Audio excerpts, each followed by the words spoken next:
ખોરાકથી આપણા શરીરને શું મળે છે? શક્તિ. આપણે કેવો ખોરાક ખાવો જોઈએ? તાજો. કેવો ખોરાક ખાઈએ તો આપણા આરોગ્યને નુકસાન થાય? બજારું, ખુલ્લો કે વાસી? જેનામાં જીવ હોય અને વિકાસ થાય તેને શું કહેવાય? સજીવ.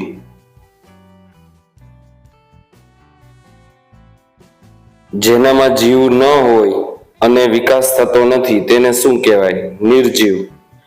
હું ખોરાક લઉં છું, મને ઓળખો. હું સજીવ કે નિર્જીવ? સજીવ. મારું કદ કે આકાર બદલાતો નથી, મને ઓળખો. હું કોણ? સજીવ કે નિર્જીવ? નિર્જીવ. જે મકાનની દિવાલ પથ્થર, રેતી, સિમેન્ટ વગેરેની બનેલી હોય તેને કેવું મકાન કહેવાય? પાકું મકાન. જે મકાનની દિવાલ વાંસ, ઘાસ, કાપડ, પતરાની બનેલી હોય તેને કેવું મકાન કહેવાય? કાચું મકાન. બરફના ચોસલામાંથી બનાવેલા ઘરને શું કહેવામાં આવે છે? ઇગ્લુ. જે પ્રાણીઓ પેટની મદદથી ચાલે તેને શું કહેવાય? સરકવું.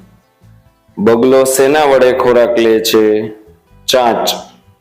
બકરી શેના વડે ખોરાક લે છે? મોઢા વડે. ખોરાક લેવા માટે મોઢું અને આગળના બે પગનો ઉપયોગ કયા પ્રાણીઓ કરે છે? ખિસકોલી અને કૂતરો. ખોરાક ગળી જનાર પ્રાણીઓ કયા છે? એટલે કે ખોરાકને જે ગળી જાય છે એવા પ્રાણીઓ કયા છે? તો સાપ, દેડકો અને ગરોળી. કીડી, વંદો, માખી, મચ્છર વગેરે શેના તરીકે ઓળખાય છે? તો જીવજંતુ આવે. ચારમી ઉગતા સૂર્યની સામે મોઢું કરીને ઊભી છે, તેનો પડછાયો કઈ દિશામાં પડશે? પશ્ચિમ. ચારમી આથમતા સૂર્યની સામે મોઢું કરીને ઊભી છે તો તેનો પડછાયો કઈ દિશામાં પડશે? પૂર્વ. કોની કળા વધતી અને ઘટતી જોવા મળે છે? ચંદ્ર.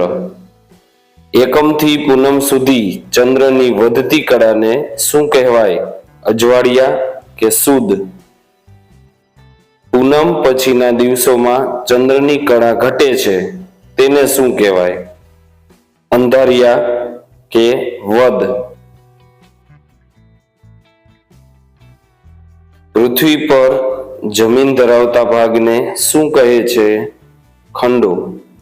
પૃથ્વી પર પાણી ધરાવતા ભાગોને શું કહેવામાં આવે છે? મહાસાગરો. પૃથ્વી પર કુલ કેટલા ખંડો આવેલા છે? 7 ખંડ. પૃથ્વી પર કયો ખંડ હિમાચ્છાદિત રહે છે? એન્ટાર્કટિકા. ગુજરાત રાજ્યને કેટલા પ્રકારની સીમાઓ છે? તો 2, જમીન સીમા અને દરિયાઈ સીમા. ગુજરાતની પશ્ચિમે કયો સાગર આવેલો છે? અરબ સાગર. ગુજરાતની દરિયાકાંઠાની લંબાઈ કેટલી છે? 1600 કિલોમીટર. સૌથી લાંબી દરિયાઈ સીમા કયા રાજ્યને છે? ગુજરાત. અરબ સાગરમાં કયા કયા અખાત આવેલા છે? કચ્છનો અખાત અને ખંભાતનો અખાત.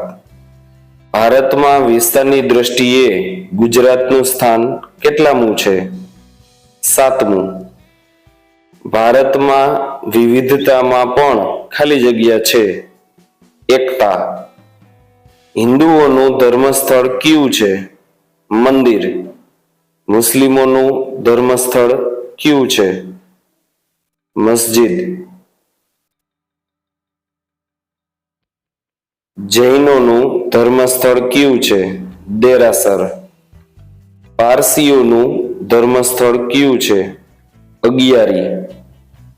શીખોનું ધર્મસ્થાન કયું છે? ગુરુદ્વારા. કચ્છનું કયું સ્થળ સિંધુ ખીણની સંસ્કૃતિના અવશેષો ધરાવે છે? ધોળાવીરા. અવકાશની સૌથી લાંબી સફર કરનારા અવકાશયાત્રી કોણ હતા? સુનિતા વિલિયમ્સ. અંતરિક્ષમાંથી પાછા ફરતી વખતે કોનું મૃત્યુ થયું હતું? કલ્પના ચાવલા. પૃથ્વીના ગોળા પરની આડી વર્તુળાકાર કાલ્પનિક રેખાને શું કહે છે? અક્ષાંશ વૃત્ત. પૃથ્વીના ગોળા પરની ઊભી કાલ્પનિક રેખાઓને શું કહે છે? રેખાંશ વૃત્ત. પૃથ્વીના ગોળા પરની મધ્યમાં આવેલી રેખાઓને શું કહે છે? કર્કવૃત્ત. કટિબંધોના કેટલા પ્રકાર છે? 3. સૂર્યના કિરણો જ્યાં ત્રાંસા પડે છે તેને કેવો કટિબંધ કહેવાય? શીત કટિબંધ. શીત કટિબંધમાં વાતાવરણ કેવું હોય છે? ઠંડુ. ઘન પદાર્થના ઉદાહરણ આપો. લોખંડ, ચોખા, પાપડ વગેરે. પ્રવાહી પદાર્થોના ઉદાહરણ આપો. દૂધ, પાણી, પેટ્રોલ વગેરે. વાયુ પદાર્થોના ઉદાહરણ આપો. ઓક્સિજન, ધુમાડો, વરાળ વગેરે.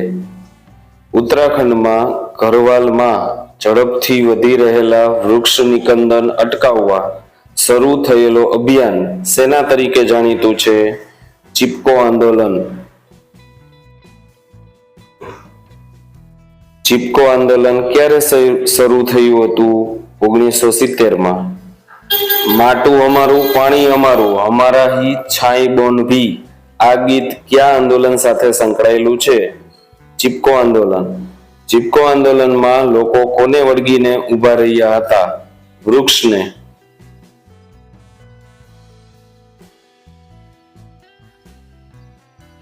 તાડપત્રો અને ભોજપત્રો પરનું લખાણ કઈ લિપિમાં વધારે જોવા મળે છે? પાંડુલિપિ. ભોજપત્રો કયા વૃક્ષની છાલનો ઉપયોગ કરીને બનાવવામાં આવે છે? ભુર્જ નામના વૃક્ષની. ભુર્જ નામના વૃક્ષો ક્યાં થાય છે? હિમાલયમાં.